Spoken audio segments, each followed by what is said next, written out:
이 시간 주님 앞에 나온 우리 모든 성도님들에게 성령의 충만한 기름 부으심이 임하시기를 주의 이름으로 축복합니다.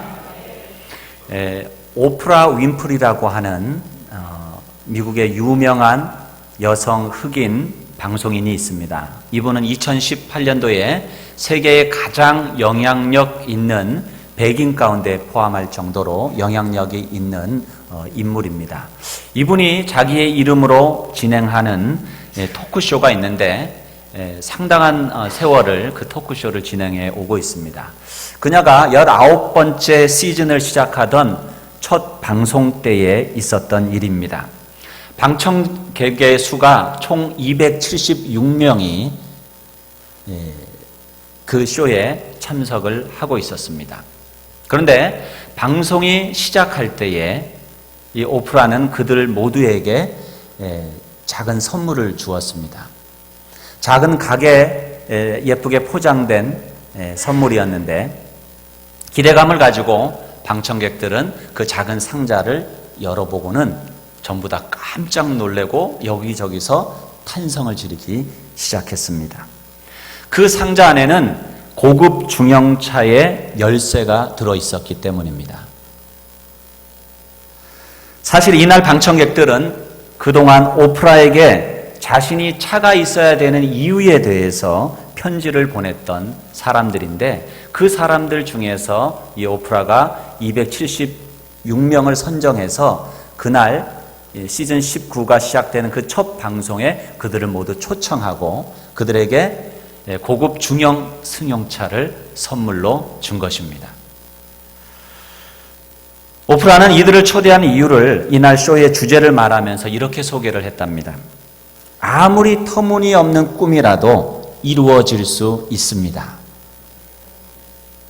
아무리 터무니없는 가난하니까 차를 살 수가 없는데 그 간절한 마음을 가지고 편지를 썼을 뿐인데 그들은 그 차를 갖게 된 거예요. 이 방송을 통해서 그 차를 가진 276명뿐만 아니라 그 방송을 본 수많은 사람들이 꿈을 가지게 되었다고 합니다. 아무리 터무니없는 꿈이라도 그 꿈이 이루어질 수 있습니다. 오프라 윈프리는 그것을 자기의 사비를 털어서 그 차를 사줌으로써 몇 사람에게라도 꿈을 가지게 하고 싶었던 것입니다. 그는 그것을 보여주고 싶었습니다. 사랑하는 성도 여러분, 우리 그리스도인들은 마찬가지로 예수님의 사랑이 얼마나 크고 놀라운지 또 얼마나 능력이 있는지 세상 사람들에게 보여주어야 하고 또한 보여줄 수 있다는 사실을 여러분 믿으시기 바랍니다. 예수님을 마음으로 믿고 입으로 시인하고 예수님과 인격적인 만남을 통해 자신이 변화된 것을 세상 사람들에게 보여줄 수 있는 저와 여러분이 되기를 바랍니다.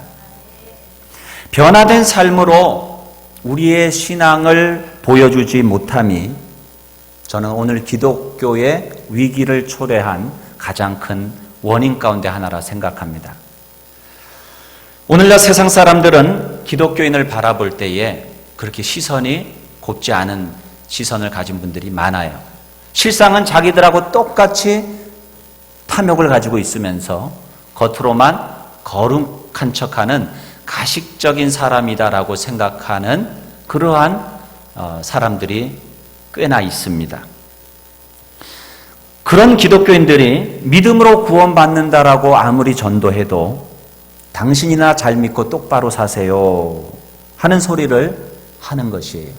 만약에 그러한 소리를 듣는다라고 한다면 어떻게 전도가 될 수가 있겠습니까? 더구나 다른 종교들은요, 타 종교에 대해서 최소한 포용적인 제스처를 써요. 모든 종교가 평등한 것처럼 이야기를 해요. 실상 그렇지 않습니다. 그런데 기독교는 배타적인 종교관을 가지고 있어서 하나님만이 참신이요 예수 그리스도를 믿어야만 구원받는다라고 이야기를 하니까 더더욱 세상 사람들에게 비판의 대상이 되곤 합니다. 그렇기 때문에 어찌 보면 더더욱 우리는 이 땅 가운데서 하나님의 말씀을 가지고 잘 살고 본이 되는 삶을 살아야 되는 것입니다. 통계청이 발표한 종교 통계에 의하면 한국 개신교는 1995년에 보면 그 성장이 멈춥니다. 그리고 이게 10년마다 하는 조사니까 2005년까지 가면은요, 소폭 감소합니다. 그리고 10년이 지난 2015년은 어떻게 됐을 것 같습니까? 사실은 많은 교단들이 발표하는 그 발표의 내용을 보면 교인들이 많이 감소했다는 거예요, 예전보다. 교단들이 다 그런 발표를 했어요. 그런데 실상 2015년도에 이 통계가 시작이 됐고 2018년도에 발표를 했잖아요. 그 발표의 내용을 보니까 그 10년 사이에 개신교 인구는 오히려 감소한 것이 아니라 125만 명이나 증가를 했다는 결과가 나왔어요. 사람들이 깜짝 놀란 거예요. 아니, 어떻게 교회는 줄어가는데, 교회 수는 줄었는데 어떻게 기독교 인구가 늘었을까? 두 가지의 이유를 들었습니다. 하나는 가나안 교인들의 증가. 여러분, 가나안 교인이 뭔지 아시죠? 가나안 거꾸로 하면 뭡니까? 가나안 거꾸로 해보세요. 안나가 교인이 늘었다는 거예요. 두 번째는 이단들의 창궐입니다. 이단들이 엄청나게 숫자가 늘었다는 거예요. 이것은 아주 심각한 문제입니다. 하나님을 믿지만 교회와 교인을 신뢰하지 않는 가나안 성도가 증가하고 교회를 적극적으로 무너뜨리려 하는 이단들의 발언은 한국 교회가 더욱 위기감을 느끼고 대처해야 할 문제가 아닐 수 없습니다. 사랑하는 성도 여러분, 믿음으로 구원받는다라고 하는 것은 절대 진리이지만 기독교인들의 삶이 바탕되어 주지 않는다면 아무리 믿음으로 얻는 구원에 대해 사람들에게 전도해도 설득력이 없는 것입니다. 이제는 입으로가 아니라 삶으로 우리의 믿음을 보여주어야 합니다. 예수만이 참 소망이요, 예수만이 참 능력인 것을 우리의 삶으로 보여주어야 하는 거예요. 오늘날 교회와 성도가 주님이 주신 이 선교의 사명, 교회의 존재의 목적을 잘 감당하기 위해서는 기독교인들이 세상에서 빛과 소금의 생활을 해야 하는 겁니다. 옛날이나 오늘날이나 앞으로도 그래요. 빛과 소금의 삶이 없는 전도는 불가능하다는 것을 알아야 돼요. 오늘날만 우리가 하나님의 말씀대로 살아야 전도가 되는 것이 아니고요. 오히려 참된 신앙을 가진 사람들은 하나님의 말씀대로 모범적인 삶을 살았던 거예요. 기독교 역사를 살펴보면 모든 부흥운동은 회개운동이었어요. 모든 부흥운동은 동시에 회개운동이었어요. 우리가 지난주일에 살펴본 성령 강림 사건 바로 뒤에 보면 베드로가 복음을 전합니다. 그때 사람들의 반응이 뭐예요? 우리가 어찌할꼬? 그들이 회개하며 주님 앞으로 돌아왔습니다. 하나님의 말씀 앞에서 사람들이 엎드려지고 자신들의 죄인임을 깨닫고 하나님 앞에 회개하고 정결한 삶을 살기로 다짐하고 나온 거예요. 1907년 평양 장대영 교회에 그 부흥운동이 시작이 되었는데 그 또한도 길선수 장로의 회개로부터 시작이 된 거예요. 부흥에서 놀라운 회개의 역사가 나타나기 시작한 거예요. 그러면서 그들이 하나님의 말씀대로 윤리적인 삶을 살았기 때문에 부흥운동이 일어날 수가 있었던 것입니다. 이것이 다른 것이 아니라는 거예요. 성도가 성도다워야 전도도 가능합니다. 이 세상이 어둡다면은 그것은 빛으로 부름받은 우리 그리스도인들이 이 세상에 빛을 발하지 못했기 때문입니다. 이 세상이 썩어간다라고 한다면 그것은 이 세상에 소금으로 부름받은 우리 그리스도인들이 소금의 역할을 감당하지 못했기 때문이라는 것을 우리는 알아야 됩니다. 그러면 우리는 아픈 마음으로 이 말세라고 지탄만 하고 할 것이 아니라 우리는 이 세상을 품고 간절한 마음으로 기도해야 될 줄로 믿습니다. 여러분, 맛을 잃은 소금은 밖에 버리워서 사람들의 발에 밟힐 뿐이라고 우리 주님은 경고한 바 있습니다. 오늘 본문 말씀은 선교와 우리의 삶이 얼마나 긴밀하게 연결되어 있는지를 보여주는 그런 말씀입니다. 오늘 본문의 배경이 되는 장소는 소돔과 고모라입니다. 성경에서 소돔과 고모라는 인간의 사악함으로 물든 이 타락한 세상과 그 타락한 세상의 도를 의미합니다. 여러분, 도를 아십니까?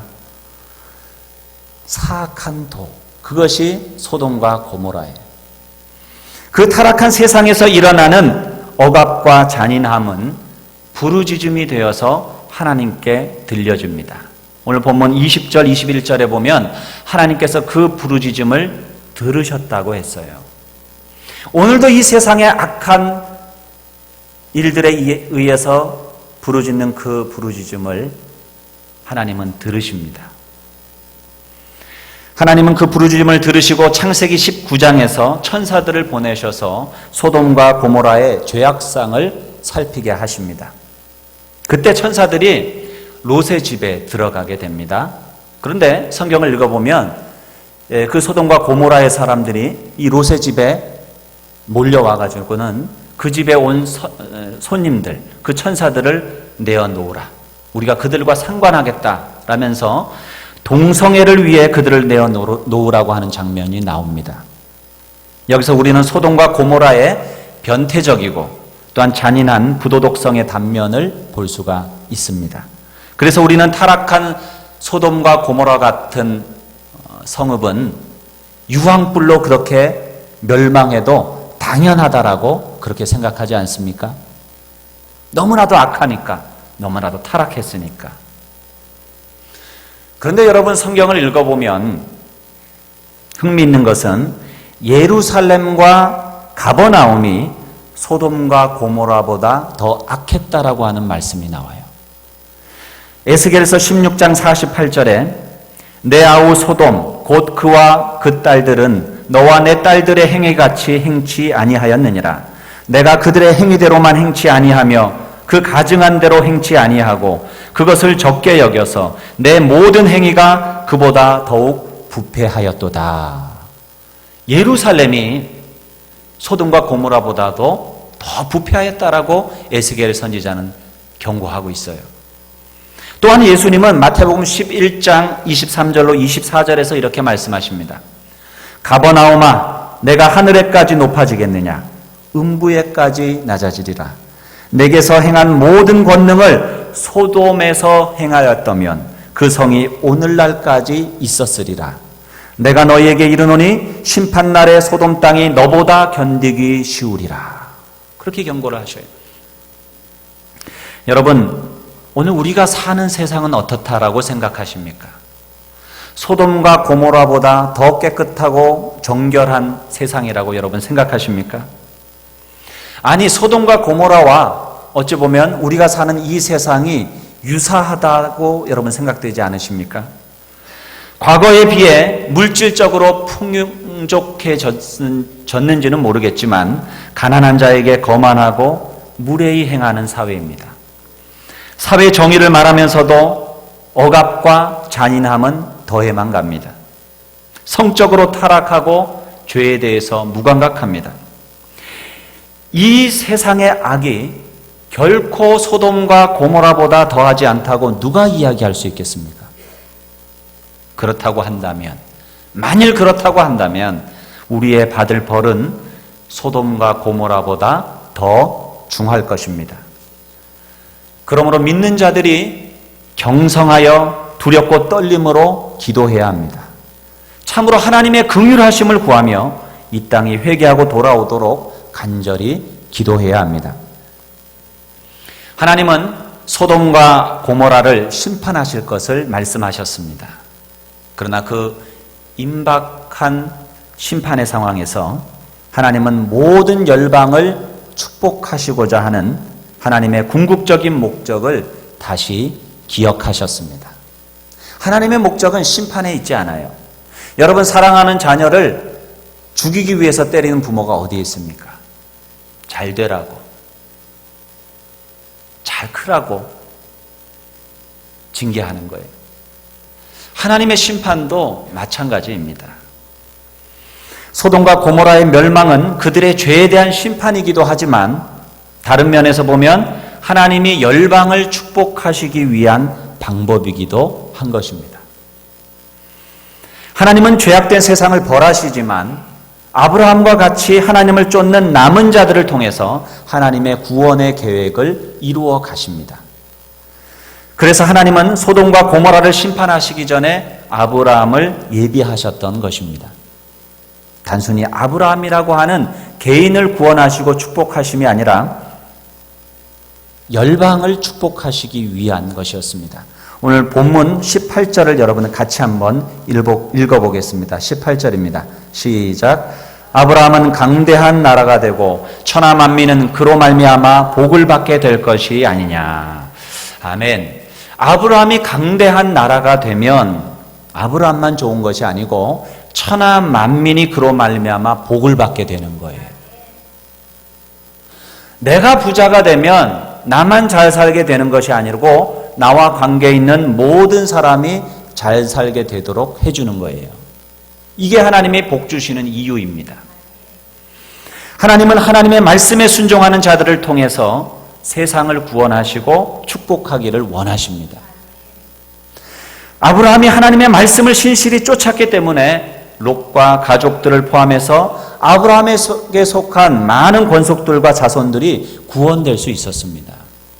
우리가 진정으로 아브라함과 같이 하나님을 믿고 순종함으로 복을 받으면 여러분을 통해서 여러분과 관련된 많은 사람들이 복을 받는다는 사실을 믿으시기 바랍니다. 그리고 그들이 아브라함의 믿음의 본을 따라 살아감으로써 그들이 축복을 받았던 것과 마찬가지예요. 그들이 하나님을 알고 하나님의 말씀에 순종함으로 복을 받게 되는 것입니다. 그리고 그들이 아브라함의 믿음의 본을 따라 살아감으로써 그들의 자녀 손손 대대로 함께 복을 상속할 수 있게 되는 것입니다. 이런 면에서 아브라함은 우리가 따라야 할 하나님의 성교의 모델입니다. 하나님께서는 이 세상을 구원하시기 원하시고 또한 축복하시기를 원하시는데 그 방법은 아브라함을 통한 방법과 같다는 거예요. 곧 하나님은 저와 여러분을 택하시고 여러분과 언약을 맺으십니다. 그리고 여러분을 연단시키셔서 하나님의 말씀에 순종하는 사람으로 세워가십니다. 그리고 여러분을 통해서 세상이 복을 받고 하나님께로 돌아오게 하신다는 것입니다. 여러분이 이 세상에서 아브라함과 같이 하나님의 축복의 통로가 되는 것, 그것이 바로 선교입니다.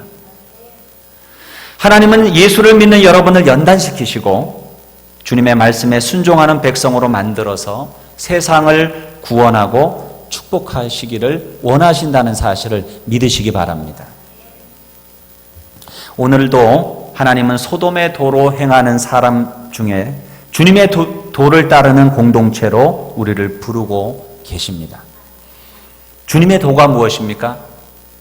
신명기 10장 10절 12절에 보면 내 하나님 여호와를 경외하여 그 모든 도를 행하고 그를 사랑하며 마음을 다하고 성품을 다하여 내 하나님 여호와를 섬기고 내가 오늘날 내 행복을 위하여 내게 명하는 여호와의 명령과 규례를 지킬 것이 아니냐, 이렇게 말씀하고 있어요. 주님의 도는 한마디로 하나님을 경외하고 그분의 말씀을 지켜 이웃을 사랑하는 것입니다. 하나님 사랑과 이웃 사랑이에요. 우리가 하나님의 백성이라면 주님의 도를 따르는 공동체여야 합니다. 세상의 도를 따르는 것이 아니라 하나님의 도, 하나님의 말씀을 따라야 돼요. 이것을 위해서 아브라함을 부르셨듯이 하나님은 저와 여러분을 부르셨다는 사실을 여러분 믿으시길 바랍니다. 오늘 본문 19절에 보면 공의와 정의를 행하게 하려고 이렇게 말씀하고 있어요. 공의와 정의. 자, 이것은 윤리적인 의미가 가미돼요. 하나님의 말씀을 순종하는 일이 최소한 윤리적이어야죠. 하나님의 말씀을 따라 산다고 하면서 윤리적이지 않는다라고 한다면 하나님의 영광을 가리게 되는 거예요. 우리가 하나님의 말씀을 따르는데 그것이 비윤리적이다? 그럴 수 없어요. 공의와 정의를 행하는 것이 아브라함을 부르신 목적이요, 동시에 열방을 축복하는 하나님의 방법이라는 거예요. 그것이 언약을 성취하는 방법이라는 것입니다. 하나님의 백성들이 하나님의 부르심에 응답해서 말씀에 순종하면 세상에 선한 영향력을 미치게 되고, 그때 열방이 주님께로 돌아와 그들도 하나님의 말씀에 순종하여 복을 받게 되는 것입니다. 따라서 부르심과 주님의 도를 행하는 것, 그리고 선교가 이 19절 한 절에 모두 들어있는 거예요. 그러므로 하나님의 백성이 얼마나 주님의 도를 따라 사는가 하는 것은 부르심과 선교 사이의 연결고리가 됩니다. 하나님은 저와 여러분을 부르셨어요. 하나님의 자녀 삼아 주셨습니다. 그리고 이 공동체로 우리를 부르신 거예요. 하나님이 이 공동체를 부르시고 이 공동체를 세우시고 이 공동체로 우리를 부르신 이유는 이 열방을 축복하는 것, 곧 선교를 위한 것이에요. 그런데 이 부르심과 선교는 하나님의 말씀대로 공의와 정의를 따라 살아가는 삶이 없으면 연결될 수가 없어요. 우리가 하나님의 말씀을 따라 공의와 정의를 따라 살아갈 때에 이 부르심과 선교가 연결되는 거예요. 그렇기 때문에 우리가 하나님의 말씀대로 윤리적인 삶을 살고 말씀에 순종하는 삶을 사는 것은 우리의 신앙의 요체요, 핵심이요, 중심이요, 내용인 거예요. 이거 없이는 선교도 안 되고 부르심도 그 부르심에 합당하지 못한 그러한 생을 우리는 살아갈 수밖에 없는 것입니다. 물론 윤리적인 삶이 선교를 대체할 수는 없지만 윤리적인 삶이 없이 선교는 불가능하다는 사실을 우리는 깨달아야 합니다. 주님의 도를 따라 사는 것은 크리스찬의 삶의 내용이요, 선교의 전제 조건이며 방법이라는 사실을 여러분 확신하시기 바랍니다. 사랑하는 여러분, 하나님은 열방을 축복하시기 위해 우리를 부르셨습니다. 우리가 열방을 축복하기 위해서 하나님의 도를 행하여서 의와 정의로 행할 수 있기를 바랍니다. 신앙인들이 세상 사람들과 다를 바 없이 살면서 예수 믿으라고 한다면 그들이 어떻게 그 복음을 받아들일 수 있겠습니까? 믿는 사람들이 뭔가 다른 모습을 보여주어야 되는 거예요. 선교적 관점에서 본다면은 우리가 예수 믿고 성화되어가는, 우리 주님을 닮아가는 과정은 선교의 과정이기도 한 것입니다. 내가 성화되어 갈수록 성공적인 선교의 분위기, 전도의 분위기를 만들어가는 거예요. 내가 하나님의 말씀을 따르고 정의롭게 살아갈 때에 세상 사람들에게 선한 영향력을 미칠 수 있고, 그때에 세상 사람들은 여러분에게 와서 복음의 비밀에 대해서, 예수님에 대해서 묻게 될 것입니다. 결국 선교는 우리가 죄악된 세상에서 하나님의 도를 따라 사느냐 아니면 소돔의 도를 따라 사느냐에 따라서 이미 결정이 나는 것입니다. 사랑하는 성도님들, 우리는 주님의 백성들입니다. 그러므로 주님의 도를 따라 살아가야 되는 하나님의 백성인 줄로 믿습니다. 그것을 결단하시고 다짐하시기 바랍니다. 우리가 하나님의 도를 행함으로 세상을 변화시키지 못한다면 여러분, 가장 큰 피해를 보는 사람이 누군지 아세요? 바로 저와 여러분들이에요. 요즘에 큰 사회 문제로 대두되는 것 가운데 하나가 미세 플라스틱 문제예요. 우리가 편리를 위해서 사용하는 플라스틱이 미세하게 분해되어지는데 그것이 완전히 분해되지 않고 이 물속에 남아 있습니다. 그런데 그것을 우리가 먹는 짐승들이 먹지요. 물고기가 먹고, 그리고 그것들이 식물들에 또 흡수되기도 하고, 여러 경로를 통해서 인간에게 그 미세먼지, 그 미세 플라스틱이 다시 돌아와요. 그 양이요, 꽤 된다고 해요. 제가 정확하게 기억은 못하겠는데 한 달에 크레딧 카드 하나의 분량 정도의 미세 플라스틱을 우리가 섭취한다나요? 네. 한 달에 크레딧 카드가 한 장씩 나오고 있습니다. 우리의 몸을 통해서. 이게 얼마나 끔찍한 일입니까? 우리가 하나님의 말씀을 따라 살아가지 아니하면 그 가장 큰 피해자가 바로 우리와 우리의 자녀들이 될 것입니다. 롯이 소돔 고모라에 살면서도 아무런 영향력을 미치지 못했기에 소돔과 고모라에는 의인 10명이 없어서 멸망하게 되는 끔찍한 일이 일어나게 된 것입니다. 심지어 롯은 자기 가족들도 변화시키지 못했기에 사위들의 조롱을 받고 아내는 소금 기둥이 되고 딸들은 술 취한 롯에게 들어가서 모압과 암몬을 낳음으로써 대대로 비극의 씨앗을 뿌리게 되었습니다.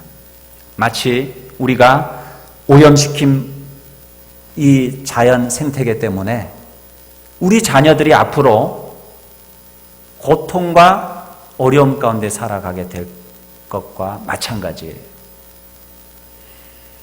소돔 고모라를 변화시키지 못한 롯은 소돔 고모라를 그대로 빼어 닮은 딸들에 의해서 너무나도 부끄러운 일의 주인공이 되고 말았던 것입니다. 여러분, 정신을 우리는 똑바로 차려야 됩니다.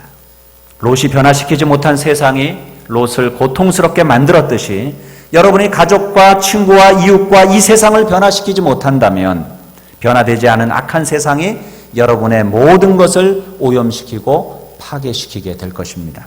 이것이 본문이 우리에게 들려주는 서글프고도 무서운 경고의 말씀입니다. 사랑하는 성도 여러분, 하나님이 여러분을 부르신 목적, 그리고 이 공동체를 세우신 목적을 기억하시기 바랍니다. 하나님은 여러분을 통해 천하 만민이 복을 받기를 원하십니다. 하나님은 우리 공동체를 통해서 이 지역이 복을 받게 되기를 원하십니다. 그러기 위해서는 저와 여러분이 여호와의 도를 지켜 공의와 정의를 행해야 합니다. 그러나 소돔의 도를 따르는 세상 속에서 하나님의 도를 따르는 일은 결코 쉽지 않아요. 때로는 손해를 보아야 되고요. 인내해야 되고 희생해야 되고 낮아지고 섬겨야 합니다. 십자가를 지는 길이에요. 그래서 주님은 이 세상에서 뱀처럼 지혜롭고 비둘기처럼 순결하라 말씀하셨습니다. 내 자신을 내어놓고 하나님의 성령의 능력을 힘입어 살아가지 아니하면 결코 우리는 이 악한 세대 속에서 정의와 공의를 행하는 선한 영향력을 미치는 하나님의 사람으로, 백성으로 살아갈 수가 없습니다. 감사한 것은 우리가 하나님의 말씀대로 살아가지 못함을 보시고 하나님은 예수 그리스도를 통하여서 우리의 죄악의 문제를 해결해 주셨을 뿐만 아니라 또한 성령을 통해서 우리가 하나님의 말씀대로 살아갈 수 있는 능력도 주셨다는 사실이에요. 성령을 통해서 하나님의 말씀을 우리의 마음판에 신비에 새기시고 하나님의 말씀을 생각나게 하시고 그 마음을 지켜 행할 마음을 주시고 또한 그것을 행할 능력도 주셨다고 약속하셨습니다. 그러므로 우리가 성령으로 충만해야 될 줄로 믿습니다. 그러면 우리는 하나님의 말씀을 따라 행할 수가 있는 거예요. 이것이 성화의 삶이며 성교의 삶이며 성령 충만한 삶입니다. 우리를 부르신 주님의 부르심에 응답하는 삶이 바로 이러한 삶입니다. 우리가 세상을 변화시키려면 여러분, 세상을 변화시키기 전에 내 자신이 먼저 변해야 됩니다. 여러분, 내가 먼저 변하기를 결단하시는 이 시간이 되시기를 바랍니다. 내가 변하기 위해서는 내 자아가 죽어야 돼요. 내 자아가 죽기 전에는 우리는 결탄코 하나님의 뜻을 따라 살아갈 수가 없습니다. 사도 바울은 그래서 갈라디아서 2장 20절에서 내가 그리스도와 함께 십자가에 못 박혔나니 그런즉 이제는 내가 산 것이 아니요 오직 내 안에 그리스도께서 사신 것이라.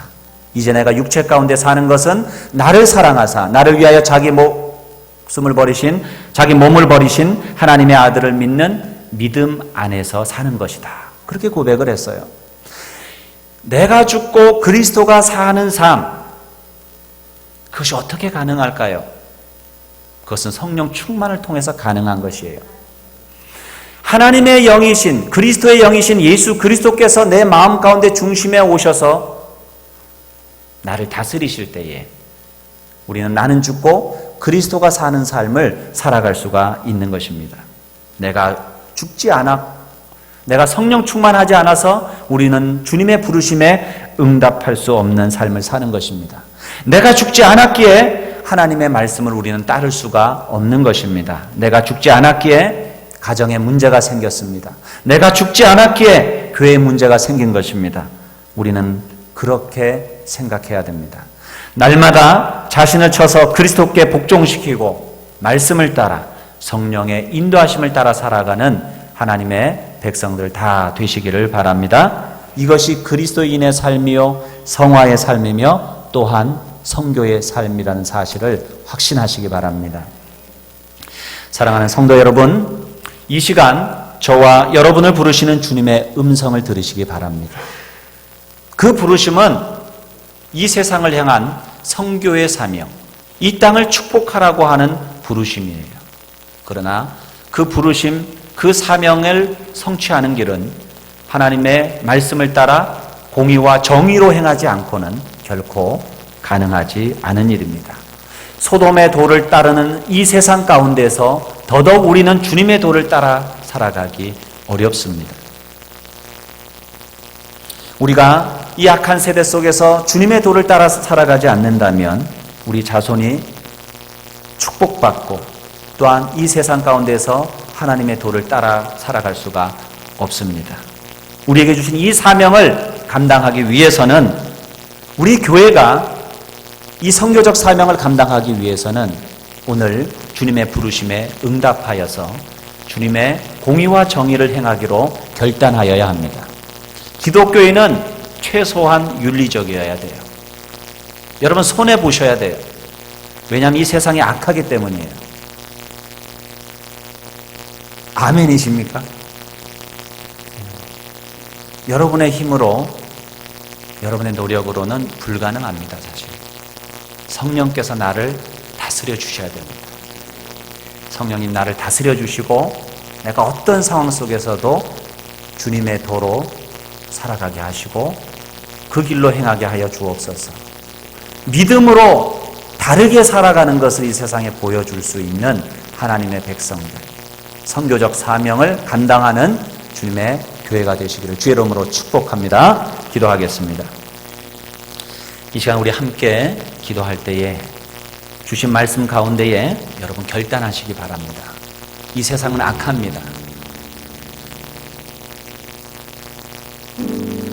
아무리 우리가 원하는 마음이 있어도 나는 착하게 살고 싶고 나는 베풀며 살고 싶고 나는 정의롭고 공의롭게 살고 싶어도 이 세상이 너무나도 악합니다. 하나님이 지켜주시지 않으면, 하나님이 지혜 주시지 않으면, 하나님이 능력 주시지 않으면 하나님 그렇게 살 수 없습니다. 그러나 먼저 주님 앞에 헌신합니다. 내가 손해를 보더라도 주님 말씀 따라 살겠습니다. 그것이 가장 빠른 길임을 이 시간에 믿음으로 고백하며 살겠습니다. 여러분 간절한 마음으로 주님 앞에 결단하며 기도하겠습니다. 그렇게 기도합니다. 살아계신 아버지 하나님 은혜를 감사합니다. 이 시간에도 아버지 하나님 저희를 인도해 주시고 주님 앞에 나오게 하시니 주님 감사합니다. 이 악한 세대 속에서 하나님 우리를 불러주셨습니다. 소돔과 고모라와 같은 이 세대 속에 하나님 우리를 불러주셨습니다. 그 부르심에 합당한 삶을 살아가게 하여 주시옵소서. 이 소돔의 도를 따르는 세상 속에서 담대히 주님의 도를 따르는 삶을 살아가게 하옵소서. 우리의 자손들이 대대손손 축복의 길을 걷게 하시고 이 세상을 살리는 길 오직 거기에 아버지 하나님 주님이 우리를 부르신 목적이 있습니다. 하나님의 도를 따라 살게 하옵소서. 이 세상을 변화시키게 하옵소서. 이 세상을 위한 하나님의 축복의 통로로 살아가게 하여 주시옵소서. 하나님 이 시간도 우리가 그 사명 감당할 수 있도록 성령으로 우리의 심령에 충만한 기름을 부어 주옵소서. 오직 성령의 인도하심을 따라 살아가게 하시고 하나님의 정의와 공의를 행하며 살아가도록 주님 우리를 붙들어 주시옵소서. 주님 우리 가운데 기름 부어 주옵소서. 함께하여 주시옵소서. 주님을 의지합니다. 주님을 찬양합니다. 예수님의 이름으로 기도 올려옵나이다. 아멘. 우리 다 일어나셔서 주님 앞에 결단하며 함께 찬양합니다.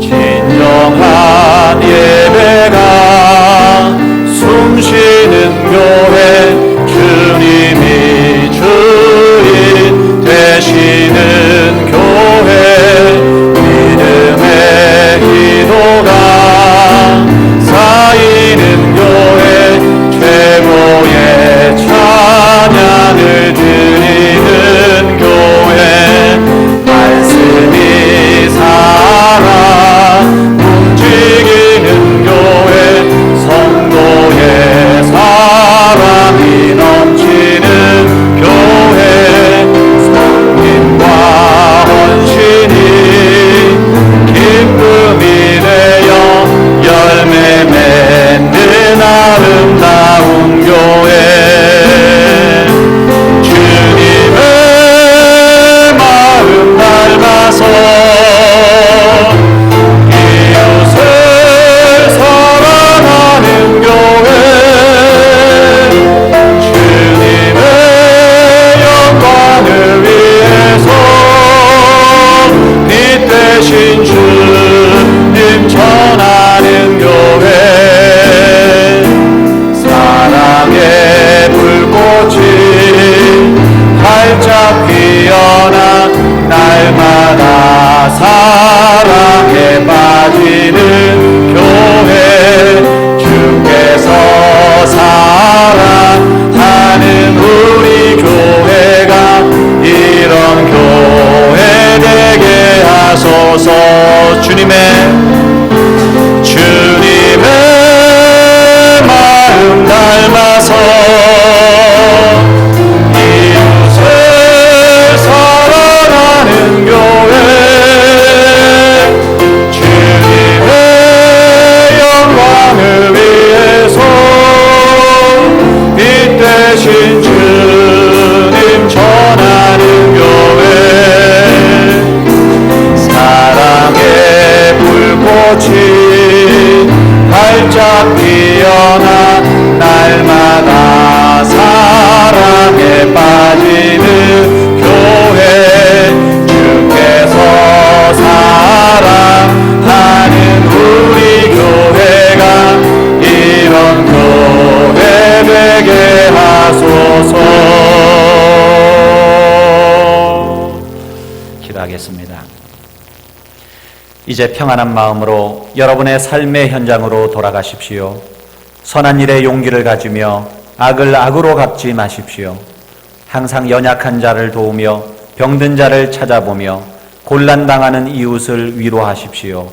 모든 사람을 존경하며 주님께 봉사하고 주님을 사랑하십시오. 모든 일을 믿음과 사랑으로 행하며 어떤 일에도 소망을 포기하지 마십시오. 거룩하신 성령께 순종하여 기쁨과 감사의 생활을 해 나아가십시오. 우리 하나님 아버지는 여러분을 항상 도와주실 것입니다.